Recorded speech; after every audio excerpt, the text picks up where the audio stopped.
mother picked her battles. I tell you something. When I was younger, my dad was still trying to make it in life and become comfortable. We lived in a face me, I face you kind of house. You know what I mean. And we had many neighbors who also had many children, like my father and my mother had many children. Sometimes while we are playing, tempers will rise and we may fight with the other children. Or, well, generally we beat the other children. I think we were more rugged. So we beat them, then we will run home.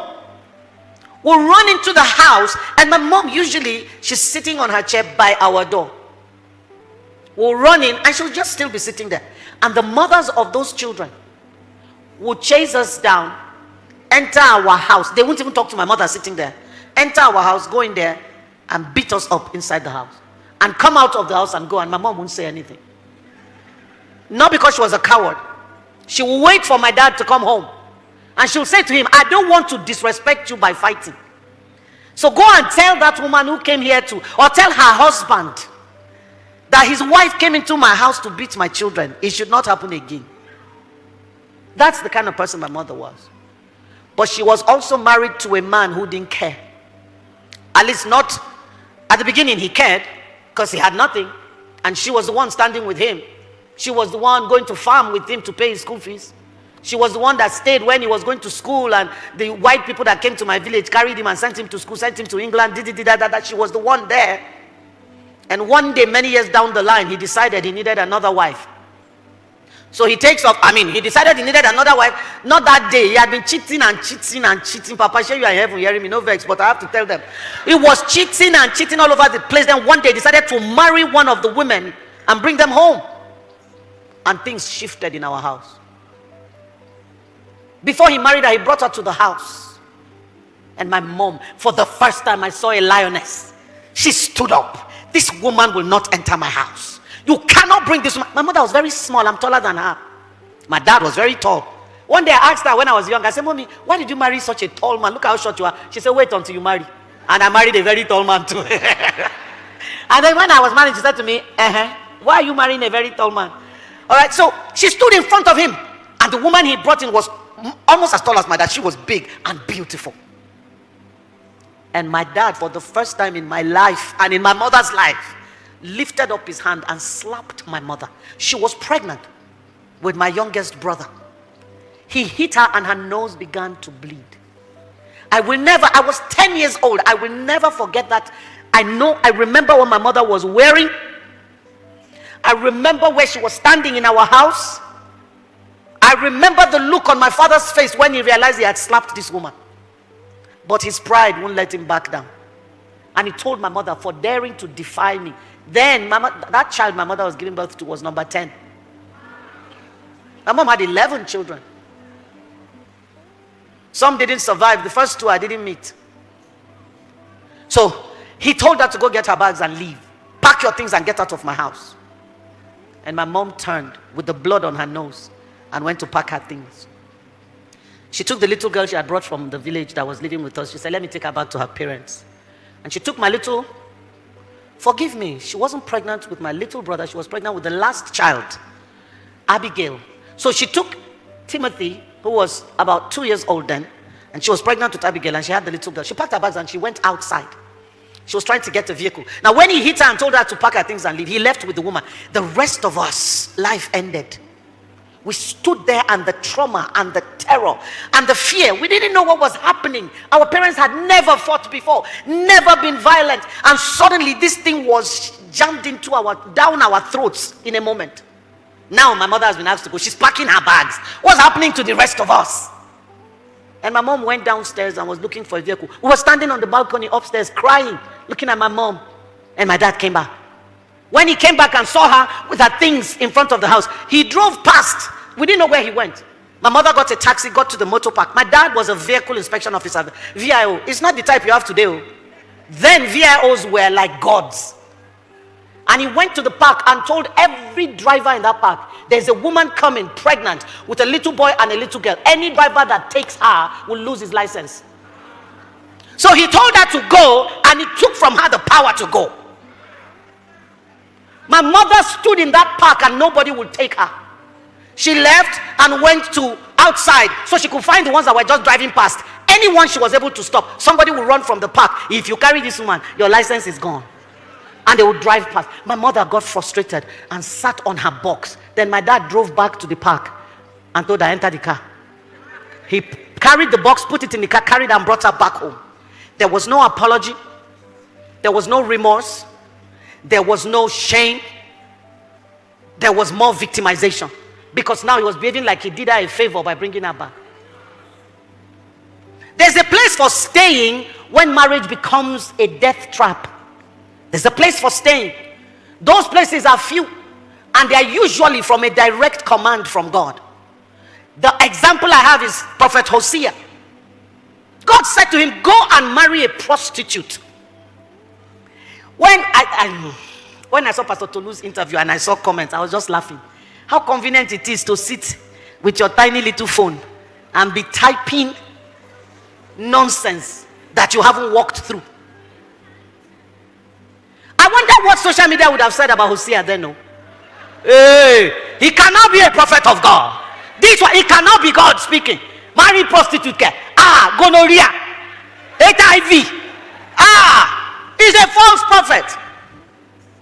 He brought a prostitute to his house.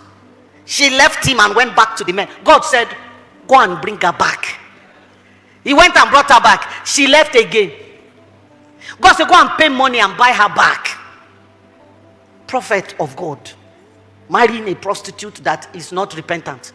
There's a place for staying. It's usually warfare. God will ask such a person to stay because there is war to be fought or there is a message to be passed across. But there are not plenty. All the other ones that are doing, like Mama Oshika said, Father Lord, if I sent myself, have mercy on me. Many of the people who are staying sent themselves. God did not ask you to stay. Anything that will strip you of personhood is not godly. And abusive marriages do that. They strip you of your sense of personhood, strip you of value. And what is the most heartbreaking is that we sit down and we accept it. It is my cross. Who told you that is what the cross means? I looked at my mom that day and I made a silent vow. See, let me tell you, some of our brokenness comes from watching those broken relationships. We become broken like that too. I made up my mind. I said, no man will treat me this way. I will never take this rubbish from any man. Now, the tragedy of staying when you shouldn't, or there is a way to stay and it is not healthy. It is the staying without hope, staying without leverage, and staying without strategy. If you don't want to go, you want to stay, you cannot be hopeless staying there. If people come to the rehab, we tell them what we want to give you from day one is hope. Because if you take hope from a person, he's done. If you are staying in that space, don't be hopeless there. 2, my mother had no leverage. She had no education, no money, no family. Her parents were both dead. And he knew. Her siblings were struggling. She was the one that used to take small from my father's house, who was very rich, and give to her siblings. So there was nowhere to go. She had to sit there. Please, those of you listening, don't leave your daughters without a place to go. My daughter was getting married. Somebody came and said, want to marry. I said, oh God, I don't know you. She brought you. She said she loves you. I love you too. Oh. I said, but please, did she tell you where she did her first degree? He said US. Did she tell you where she did her master's? UK. I said, can you quantify that in naira and kobo? He said, ma, that's a lot of money. I said, yes, money I could have used to buy Louis Vuitton and Louboutin and that. I said, I used it to raise a lady. So lady like that, she has attracted you now. I said, hear me well. I didn't raise a punching bag. Don't lay one finger on my daughter. The day you do that, I'll take her from you. You don't have a wife anymore. Man that say, why are you saying that? I say, oh God, say your own. This is my own. I am putting this boundary in place so this man knows what is okay and what is not okay. Do not hit my daughter. On that account, she will always have a room in my house. He said, ma, my father never did it, so I have no example to copy. I said, God bless you, son. May we have men like that their sons can boldly say, my father didn't do it, so I don't have an example to copy. Then he said, but ma, please, I want to say something. No? I said, okay. He's a lawyer. Ma, I don't know what I would do if she slapped me first.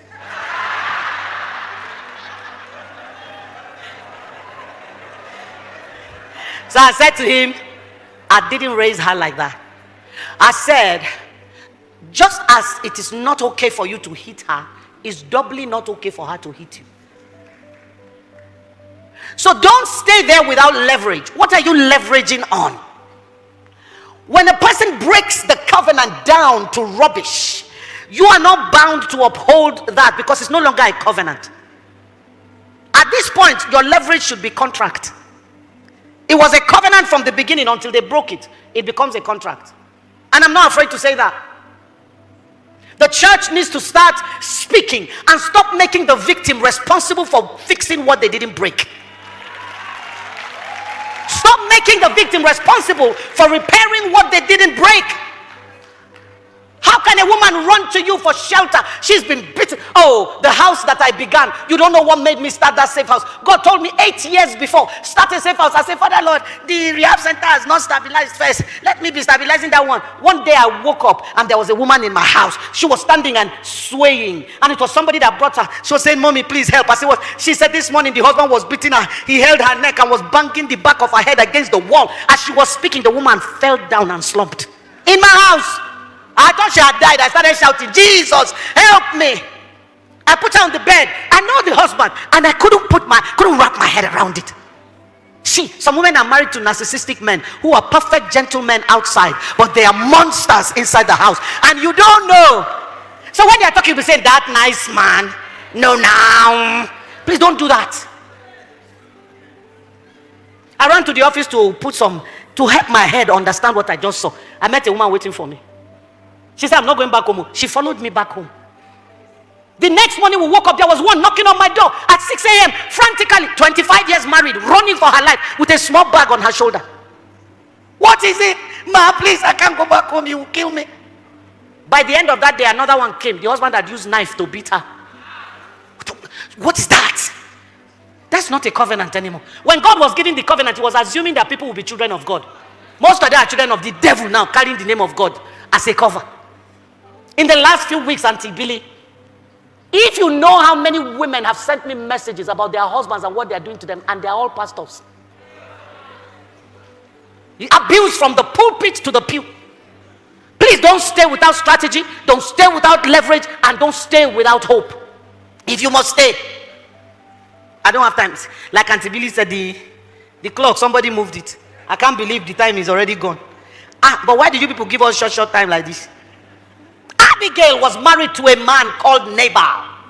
Horrible human being. Wicked man. Insensitive. Without spiritual discernment.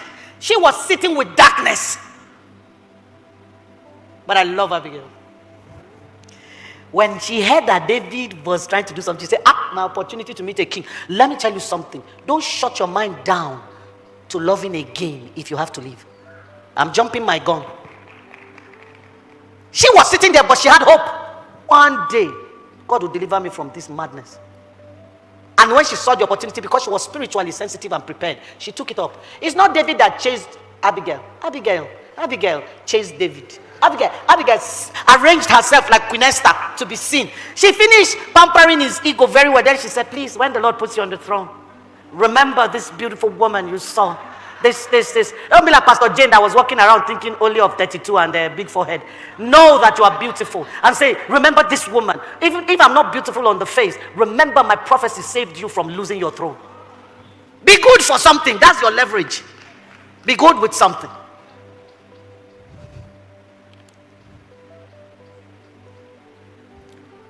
How about if you choose to walk away? The amount of courage you will need. It's such a big deal in our society. I don't have time to expand on some things. To leave. How does a man commit adultery and you shame the wife? What is that? And you too, you accept the shame. Oh, I'm so ashamed. Of what?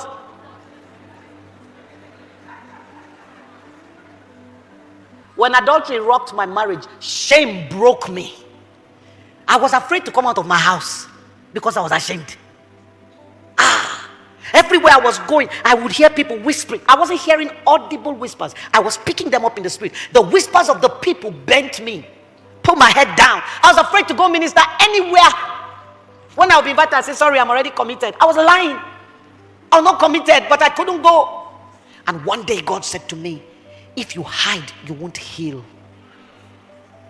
That's why we have to tell our stories. Today, this morning at the hotel, when we were about to leave, we saw a group of men. I don't know them. One of them just looked at me. Wow, are you Reverend CHRISTIE Bature? I said yes. He said, man, these are my friends. We're not married, but we're listening to your videos because we want to marry right. Boom! I know my life is having meaning now. That young men are saying to me, we want to marry right, and we're listening to your videos. We must tell our stories. Stop hiding. And then God said to me, it's not your shame. You are not the one that committed adultery. It is not your shame. Stop carrying somebody's shame and making it your own. If you are living, it's not your shame. That is if you are not the one that is looking for trouble. Because some of us are the problem. But because men are the bigger problem, we hide under that and we commit atrocities. Like the woman who came to me. He beat me. He beat me. He beat me. Because they know that once they say he beats me, I'm going to go and fight. So I sent for the husband. Look at how distinguished you look. How can you beat your wife? He said, ma, is that all she told you? I said, yes. He said, am I allowed to speak? I said, yes. He said, ma, we've been married 10 years. And a few days before I beat her, we got a call from our children's school. One of our sons was given an assignment to write a short essay on his family. And he wrote a very short essay, one sentence. In my family, my mother beats my father.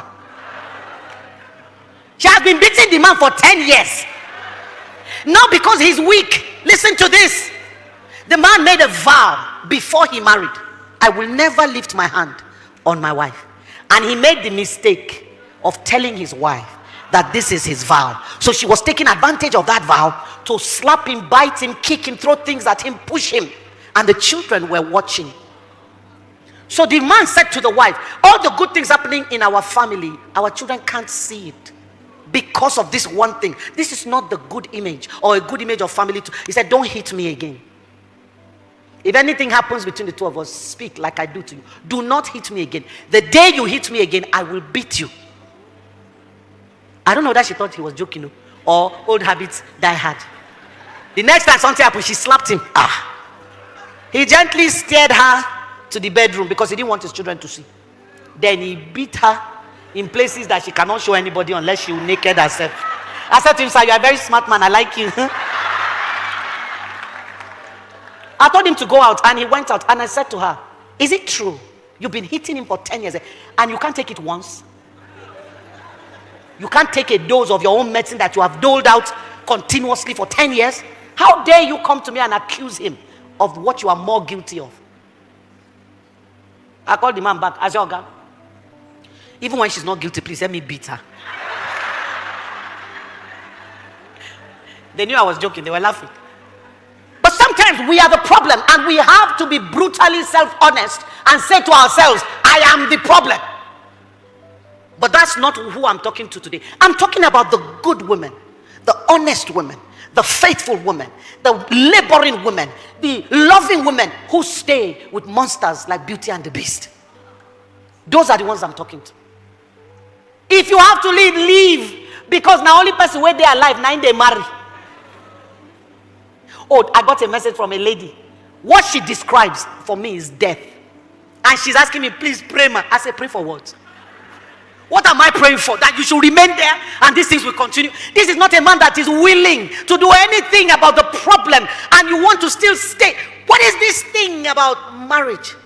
How come it is more valuable to us than Christ? How have we elevated marriage to an idol? We have become idolaters. That somebody will be God will never elevate marriage above the value of a life.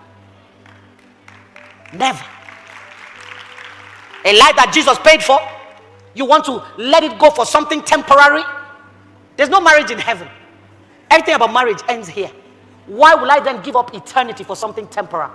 Because some women are in such bitterness that they will not enter heaven because of another person that Jesus died for. No now. No now.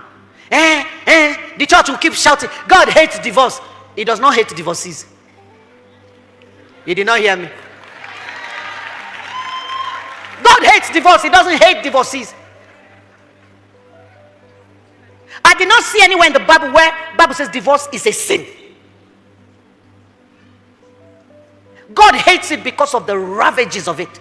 How it tears a human being, or it tears human beings that were already bonded like with super glue. The pain of breaking away, the scars on the person, on the family, on the children, on the institution. That's why God hates it. But listen to this. God was speaking in the Old Testament. He said to the men who like to put their wives away, even if she's a concubine and you want to send her away, you cannot send her away empty. God was concerned about a concubine man, not even concubine, slave wife. You can't send a slave wife away with nothing. And you that you were married in church, in court, in the tradition, in I don't care what, they push you out with nothing because you sat down with nothing. Some Auntie Aushika, you people need to write workshop and courses on how to help women value themselves. Place a value. Because of where you are operating from, you are believable. Because you are a woman like them. Like you said, the people on the wall were human beings. But a woman who has entered places that are considered sacred for men will speak and women will listen. Ma, you need to place a value on yourself. When you go to normal markets, you want to buy tomato and you say, how much is this tomato? And the woman says 2,000. You say, ma, won't you sell it for 1,000 naira? She say, why are you pricing me small? You put haggle back and forth. If you go to ShopRite, they have put the tomato inside package and they put 6,000 on it. Do you stand there and start saying, can't you people reduce it? Do you do that? If you don't have 6,000, what do? Keep moving. Place a price on yourself. Only those who can afford it will come close.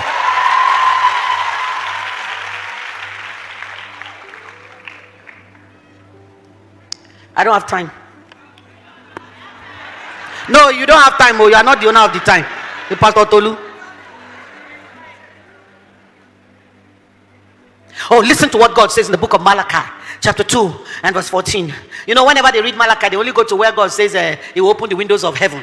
But the chapter before that one, chapter 2, he says in verse 14, but you ask, why aren't our offerings accepted? It is because the Lord is a witness between you and the wife of your youth, to whom you have been unfaithful. Yet she is your companion, the wife of your marriage vows. Didn't God make you one? Your flesh and spirit belong to him. And what does the same God look for but godly descendants? So be careful not to be unfaithful to the wife of your youth. I hate divorce, says the Lord God of Israel. Listen, I hate the person who covers himself with violence. It's not the woman who is beaten and abused that God hates. It's the one who has covered himself with violence. Don't take on that identity. Yesterday a woman was speaking to me. The man left her and walked away and left her, and she was the one paying all the bills in the house. Then she said he even went and had an affair. And then she said, maybe it's because I was not giving him enough. I said, will you shut up? Up until that time she was talking, I didn't say a word. I said, shut up and stop it. Why is the response to everything a woman does wrong adultery? She does not know how to cook, therefore I go and sleep with another woman. How does sleep with another woman teach her how to cook? And she's not greeting me well in the morning. So I went and said, how does that teach her how to greet in the morning? Hey, one of them told me she chews with her mouth open. I said, sir, after 10 years of marriage, did you people do courtship? Did you ever take her out? Did she eat in your presence? Did she eat with her mouth open? I said, sir, you are very stupid. Forgive me. You saw her like that. You took her and sapped the best years of her life. She gave you children that bear your father's name. Sometimes you say it like abuse. They bear your father's name. Then now suddenly you realize I'm chewing with my mouth open.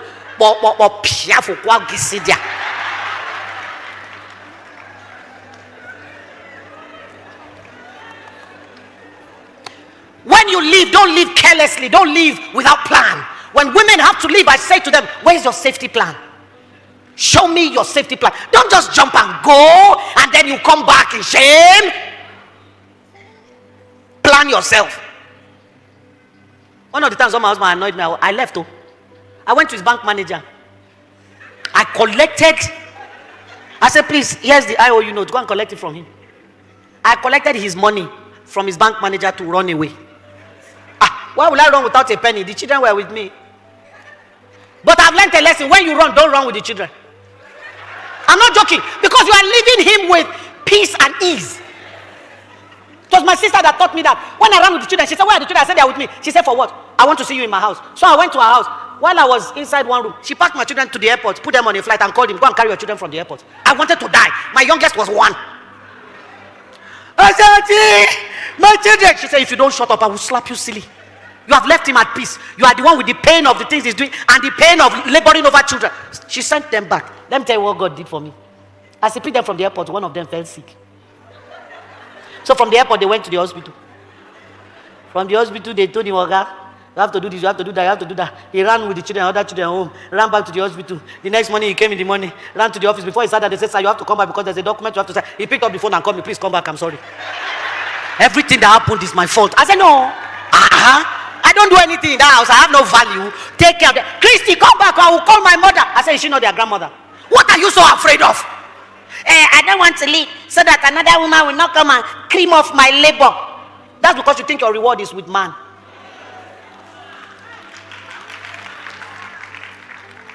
The guy wants to come. She should come and collect. Somebody else wants to enter. Come and enter and collect what I was collecting. Because it's the same person. Yeah, I don't want to leave. Another woman will come and enter my place. What is that place? The place of your sorrow and shame?